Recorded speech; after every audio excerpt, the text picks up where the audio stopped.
Hello everyone and welcome back to a brand new Football Manager experiment, and I am quite excited for this one because what we're going to do is make every team in the Premier League go bankrupt. We are going to give all of them minus £1 billion in their bank account. So if we just pop over to the Premier League and have a look at the 20 clubs in there. We'll start with Arsenal.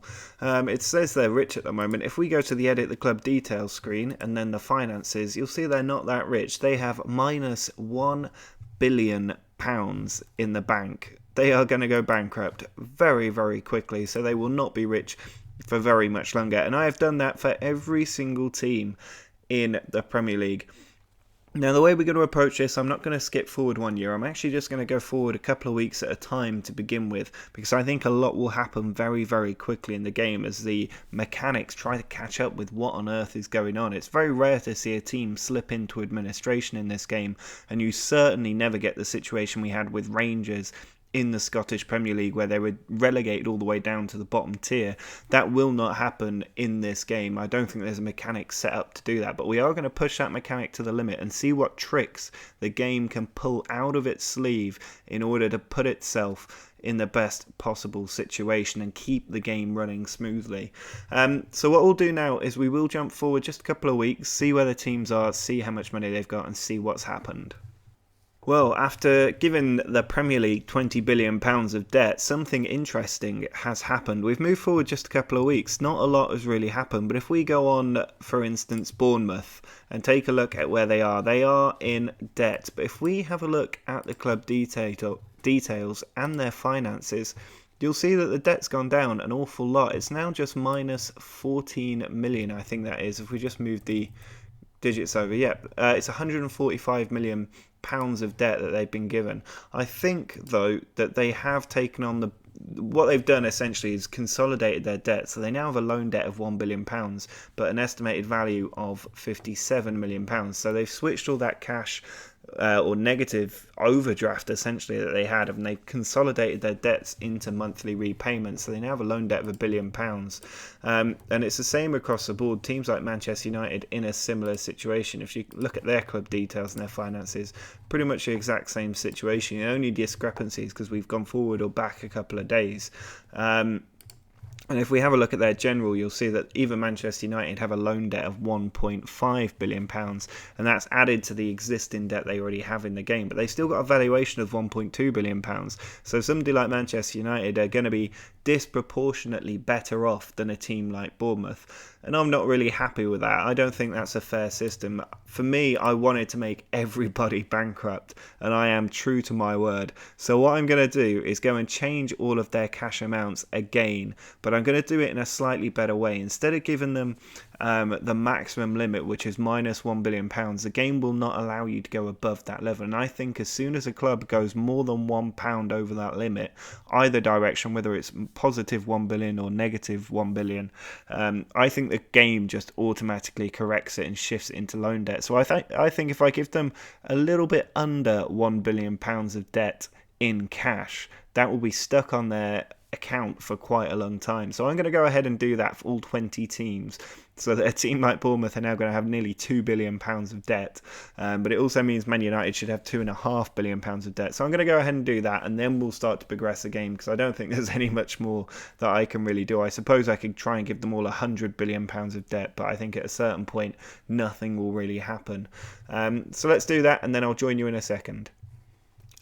Well, here we are. We have changed the amount. So if we now go and look at Arsenal and their finances, they've now got about minus £900 million of debt. That's in cold hard cash as well. The same for Bournemouth. If we have a look at their finances, they've got £950 million of debt, which means if we have a look at their general, that is going to, if they reconsolidate again, that will change their loan situation to minus £2 billion. I've done that for everybody, so I'm not going to linger on that. We'll just progress again a few more days and see how the game adjusts. Well, we are now a month into the new game, and as you can see, there's some interesting news items come up. This is my best place for tracking what is going on, and the first thing to see is that Manchester United have restructured their debts.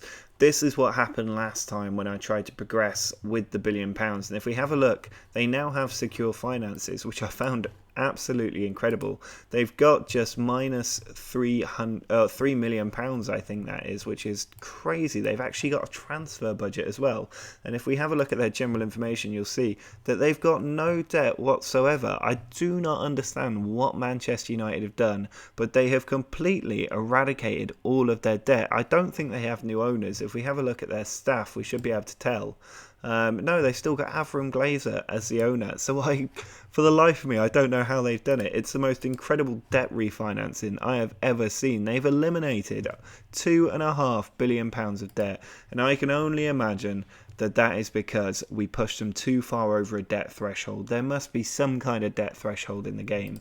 But the other interesting news is that Sunderland have sold their training facilities to try and help the financial situation.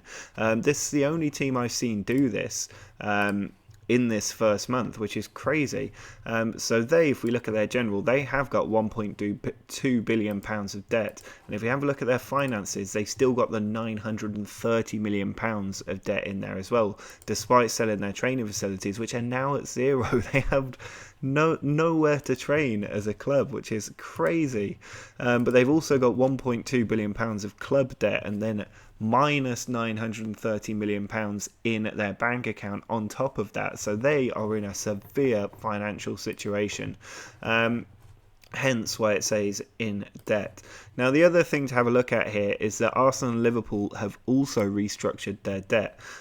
So Arsenal now still in debt. If we have a look at their general screen, they've now got a loan debt of £1.3 billion. And if we take a look at the club details and their finances, you'll see they've still got nearly, let's have a quick look, what's that? They've still got £900 million of debt, so they are only slightly refinancing their debt. They've knocked a couple of £1 million off, but not an awful lot, and it seems like clubs are having very different reactions to how to do this. Liverpool in a similar situation, refinancing their debt. Again, if we have a look at their general information, minus £1.32 billion of debt there. And if we have a look at their finances, you'll see they're on £950 million, so I'm not really sure what they have restructured, but they've tried to do something, and that happened just a couple of days ago. That was 20 hours ago, so it's not related to the restructuring that happened 2 weeks ago. That is completely new. So they've extended the club's credit facilities, which I think means they've just extended their overdraft so that they will not go bust, and I think that is the game's temporary solution to how to deal with this problem. But we've only gone forward a month and things are happening at a major rate, so let's go forward again and see what else happens. Well, here we are again. It's now August. The transfer window will close soon, and it's just having a look through the news for what's happened, any major stuff. And as we can see, Manchester City have been taken over by a new consortium. They've lifted their transfer embargo. So let's take a quick look. The club is now in a position to operate in the transfer market. Consortium led by Valencia-based investor Manuel Llorente has taken over Man City, replacing former owner Sheikh Mansour. So even Sheikh Mansour was not rich enough, and I didn't mess with the sugar daddy stuff, don't forget. So they still had a front-end sugar daddy, but apparently the Sheikh has given up on his debts and just allowed the club to be taken over by somebody else. So they now have rich finances. If we have a look at their general information, they've still got £1 billion of debt, which would have been impossible to clear, but their finances are much, much healthier. They're now in a position where they've got £60 million in the bank in cash and just £1 billion of debt. So even though they've got new owners, they haven't been able to clear out the club's debt. The other thing to note is that Crystal Palace have sold their youth facilities. So if you take a quick look at Palace, they are in debt as well. Their general is £1 billion of debt. And if we have a look at their finances, you'll see they've still got that £950 million cash problem, but they've now got no youth facilities at all. I'd love to know who they sold them to. I wonder if it tells you. If we just have a quick look on this news item, it doesn't say who they've sold it to, but they will now rely on rented facilities until their finances improve enough. But the other big thing is that Sunderland are now in financial crisis. All transfer funding withdrawn, which is again just crazy. But the PFA are actually the body that have put the embargo on Sunderland because they haven't paid their players' wages, and Sunderland have also been docked 9 points for going into administration.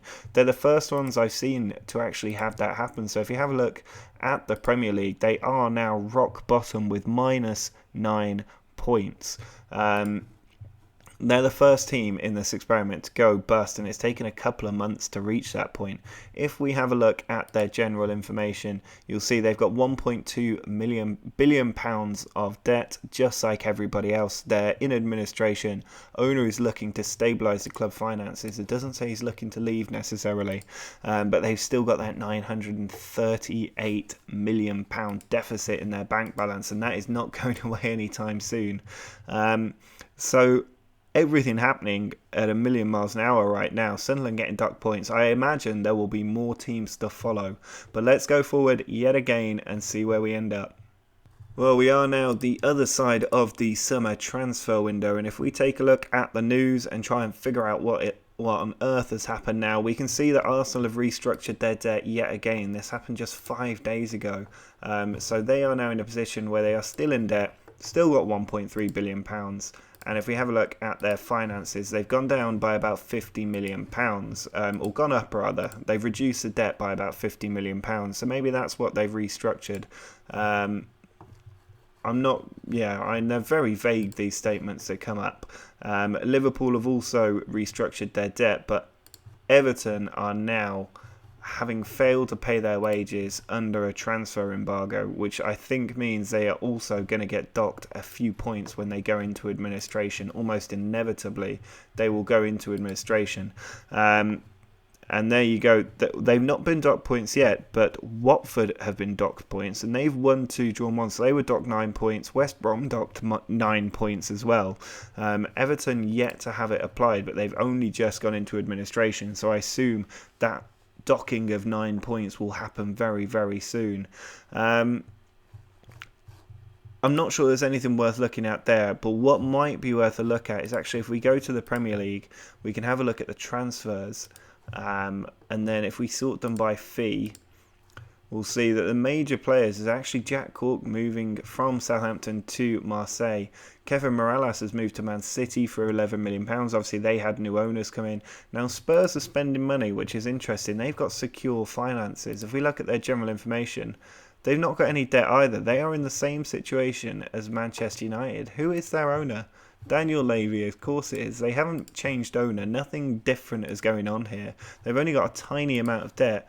And again, the game has just decided to completely rig it in favour of Spurs. But I think that might have something to do with the loan debt they had from their new stadium. So that may have, coupled with the other £2 billion of debt we chucked on them, take them over that same limit that Manchester United hit, which I'm starting to think is either £2 billion or it's £2.5 billion. I think as soon as you trigger that limit, the game just resets your club. Same owner, same everything. They find a magical solution and they just reset your club. So that is quite interesting because it means Spurs can spend money again. Liverpool also spending money, even though they are in debt. They don't have the same situation as Spurs and United, who I think are the only two teams that benefited from that. Even Manchester City had to have a new owner come in before they could spend cash. But otherwise, there's been virtually no transfer activity. I expected a lot of players to leave. You'd think with so much money lacking in a club that they try and shift a few players, especially with 3 and now 4, if you include Everton, teams in administration with the club actively trying to sell their players. It's crazy that they didn't manage to shift anybody. But that's where we are. We're going to go forward again now, see what else is happening, and I'll see you in a minute.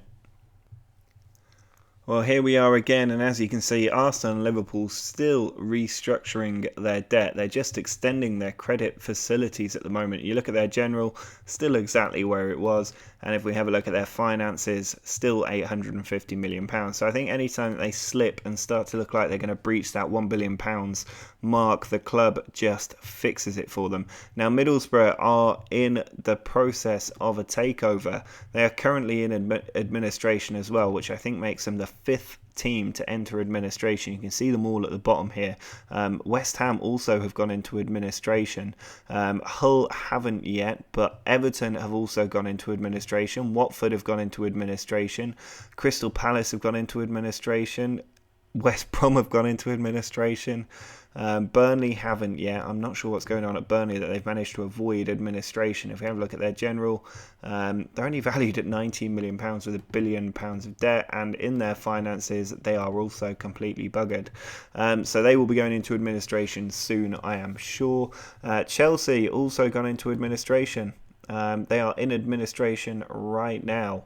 If we look at their general information, owners looking to stabilise the club, still £1 billion of loan debt, and in their finances, nearly £1 billion. They may soon hit that reset threshold, which will be interesting to keep an eye on.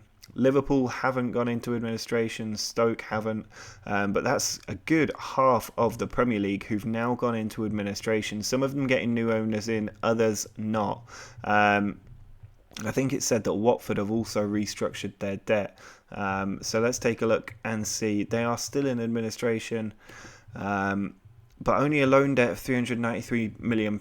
They managed to clear a huge amount of money from their debt. They should have £1 billion on there, and they've also got zero on their bank balance. So I think they have also hit that magical debt point of a reset. They have still got a certain amount of loan debt though, which is quite interesting. So I'm not sure how they've managed to do that. But they've done something to clear their debt, and that seems to be the recurring theme, that eventually the clubs just find a magical way to reset, which is a little bit frustrating. But I think because there's been so much news, that is going to be it for the first part of this experiment. If you guys have enjoyed this as much as I have, do let me know by dropping a like on the video or commenting down below. I'm quite interested to see where this ends up, especially at the end of the season when a club gets relegated, no longer has a massive Premier League income, and starts to slip down the leagues. I'd be interested to see what happens there, which teams start to dominate, and how the clubs like Manchester United and Spurs, who've had this magical reset, get on when everybody else is struggling for money, because it looks like teams like Arsenal and Chelsea are not getting that reset anytime soon. So if you do want to see another part, let me know. Drop a like on the video, comment, and please do subscribe. You can just click this little thing down here and it will allow you to subscribe to the channel. But until next time, see ya.